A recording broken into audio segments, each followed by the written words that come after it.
Today, we're going deep. We are dissecting one of the most misunderstood and, frankly, insidious forms of psychological warfare out there. We're going to move way beyond the buzzword to actually deconstruct a system of control that's so subtle it can feel like a fog rolling in, slowly obscuring everything you once thought was crystal clear. And the scariest part? It operates in plain sight, in our homes, our workplaces, our closest relationships, often totally invisible to outsiders. This leaves the person trapped inside feeling utterly alone and worse, questioning their own mind. Look, we're not just talking about someone telling a lie. We're talking about the deliberate, systematic dismantling of a person's reality as a strategy for coercive control. So let's turn on the lights and really expose the machinery. So let's start right here, with the core principle of this entire dynamic. This quote just nails it. A simple lie? Well, you can disprove a lie with facts. It's an external attack. But the weapon we're talking about, it's completely different. It's an internal one. The goal isn't just to win an argument or hide a mistake. No, the real strategic objective is to make you fundamentally distrust your own cognitive tools, your memory, your perception, your gut instinct. The goal is to sever the connection between you and your own mind. It's this quiet, insidious form of psychological warfare.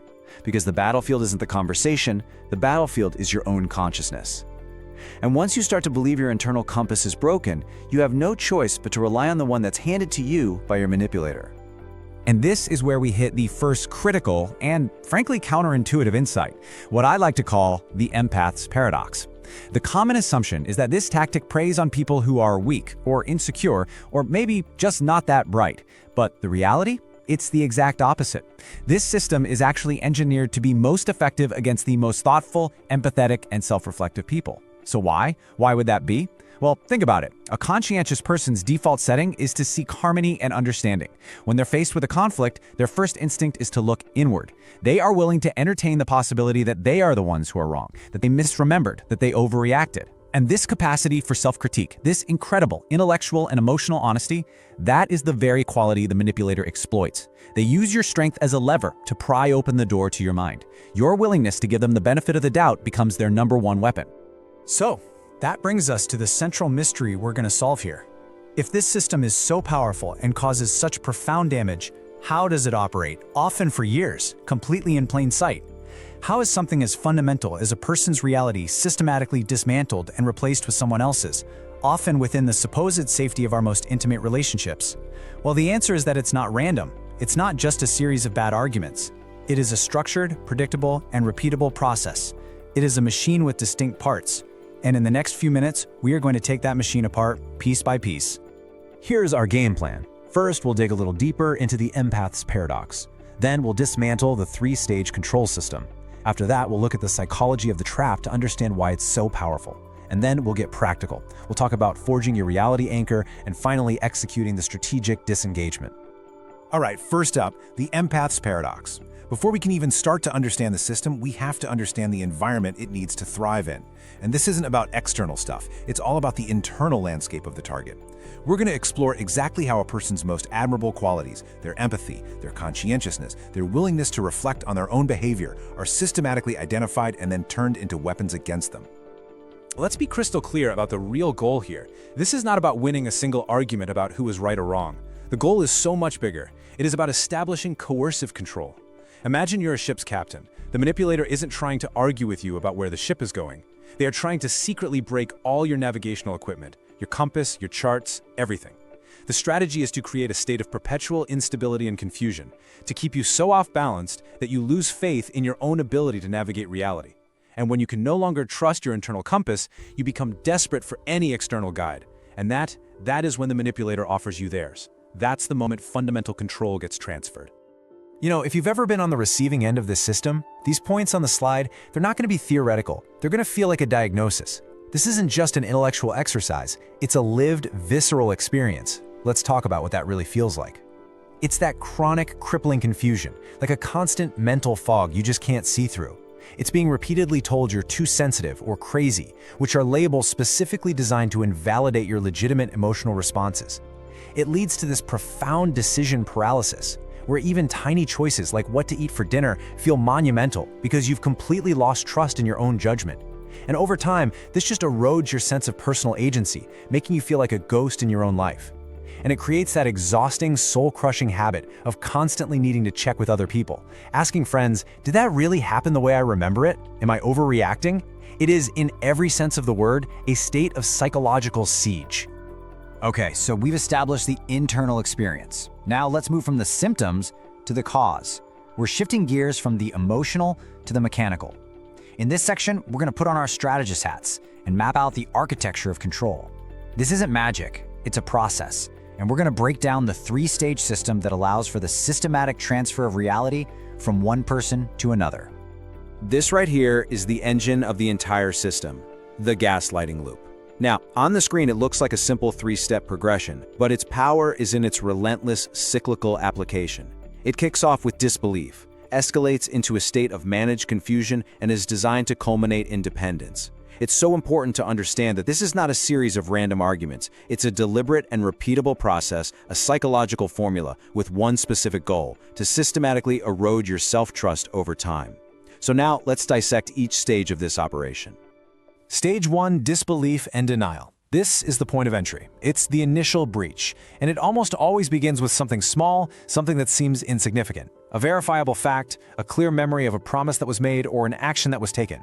The manipulator then calmly and consistently denies it. I never said that, that's not what happened, you must be misremembering. The key here is the delivery. It's not a heated argument, but a firm, confident rewriting of history, and this single act is designed to create what psychologists call cognitive dissonance in your mind. This is that deeply uncomfortable stress we feel when we hold two contradictory beliefs at the same time. I know what I saw versus this person I trust is telling me I didn't see it. Our brains are literally hardwired to resolve this tension, and that powerful natural instinct to seek clarity, well, that's what pushes you directly into the next stage of the trap. And that very human need for consistency leads you right into stage 2, escalation and confusion. This is where the trap truly springs shut.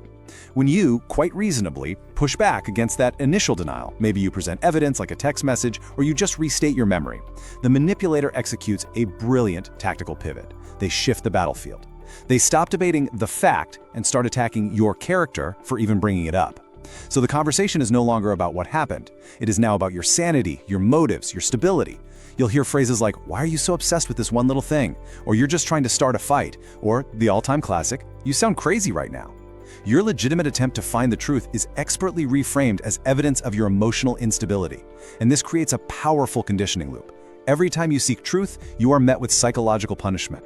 After being forced through that denial, escalation, punishment loop enough times, you inevitably arrive at stage 3, dependence and control. This is the endgame. At this point, your brain has been conditioned to understand a simple, brutal equation. Defending my reality equals pain, conflict, and sheer exhaustion. It feels like a battle you can never, ever win. So your mind, in an act of self-preservation, begins to adopt a state of learned helplessness. You stop fighting. You start to automatically default to the manipulator's version of events, not because you genuinely believe it, but because agreeing is the only way to end the psychological torment.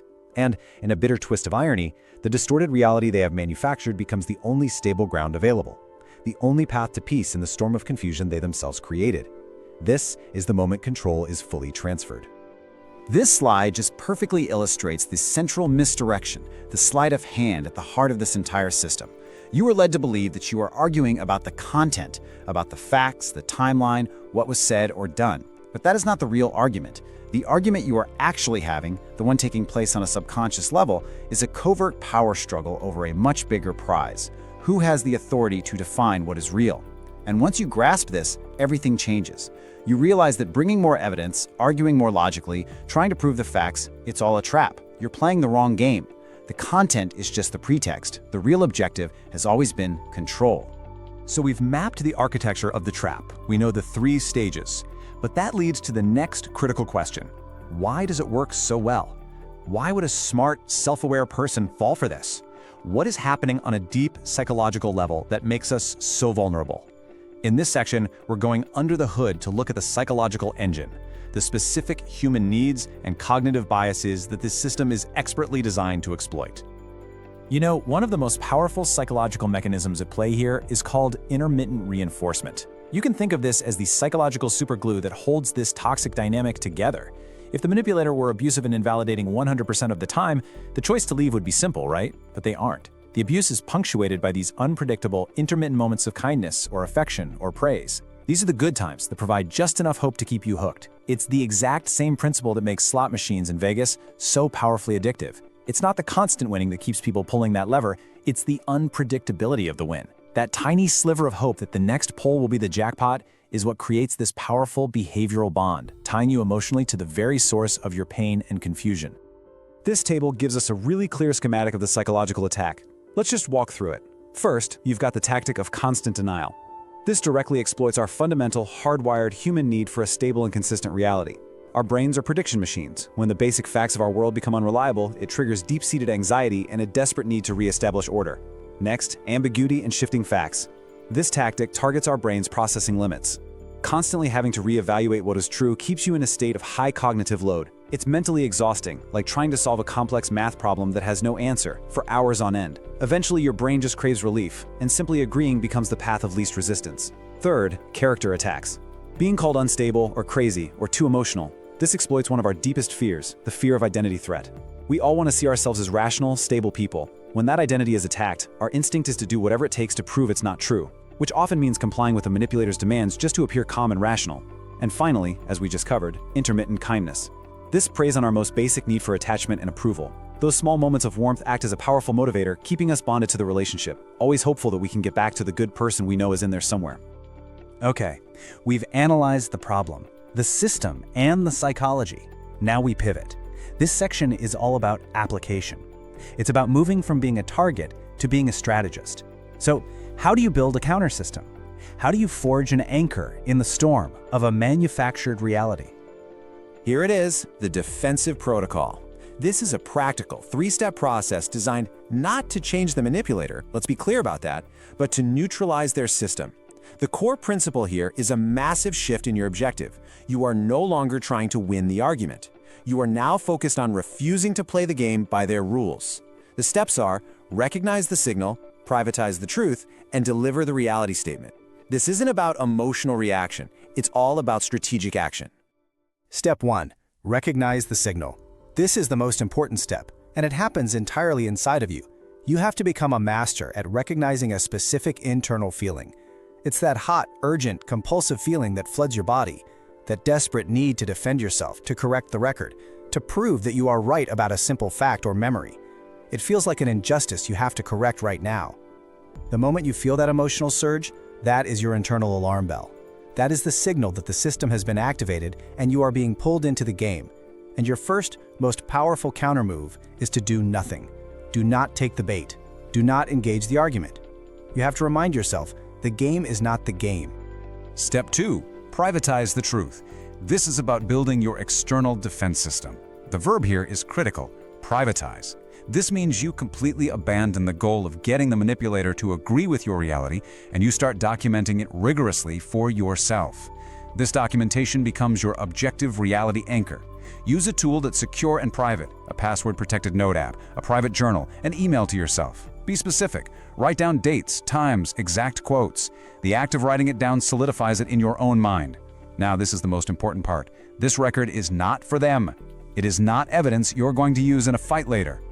The moment you try to use it as evidence, you are right back in their game. This record is an external hard drive for your mind, a concrete reference point to keep you tethered to objective reality when the fog of their confusion starts to roll in. And this brings us to step 3, the reality statement. This slide contrasts the two approaches perfectly. On the left, you see the instinctive defensive reaction. No, that's not what happened. You're wrong. This is emotional, it engages with the content, and it provides the exact fuel the system needs to run. It keeps you trapped. Now look at the right. This is the strategic statement. Let's break down why it's so powerful. It has 2 parts. First, an observation of their behavior. I see that you remember it differently, or I notice you're denying that. This is non-confrontational. You're just describing what they are doing. Second, a statement of your position. I'm choosing to trust my own records on this. Notice the shift? You are not arguing the fact. You're not asking for their permission or their agreement. You are calmly declaring your own intellectual sovereignty. This statement starves the system of conflict. It short-circuits the entire dynamic and allows you to disengage and end the conversation, completely reclaiming your control. And that leads us right to our final section, the core insight of this entire explainer. It's all about reframing what it means to win. In this dynamic, winning is not about convincing the other person of the truth.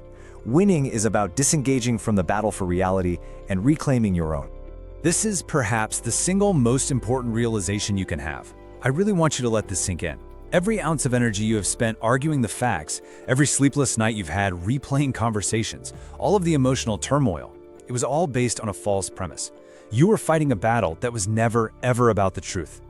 Because the real prize, the only territory that ever mattered in this conflict, is the control of your self-trust. That has always been the manipulator's strategic objective, to methodically break down your faith in your own perception and judgment, leaving a vacuum that only they can fill. And therefore, the way you win is by changing the objective of the fight. You win the moment you stop fighting for their validation of the truth and start fighting to defend the sovereignty of your own mind. And so we'll leave you with this final thought, a mental shield you can carry with you. In this dynamic, ultimate power does not belong to the person who can tell the most convincing lie. Ultimate power belongs to the person who refuses to abdicate their own psychological sovereignty, because the only reality that can truly govern your life is the one you build, the one you document, and the one you refuse to allow anyone else to define. Thanks for joining us.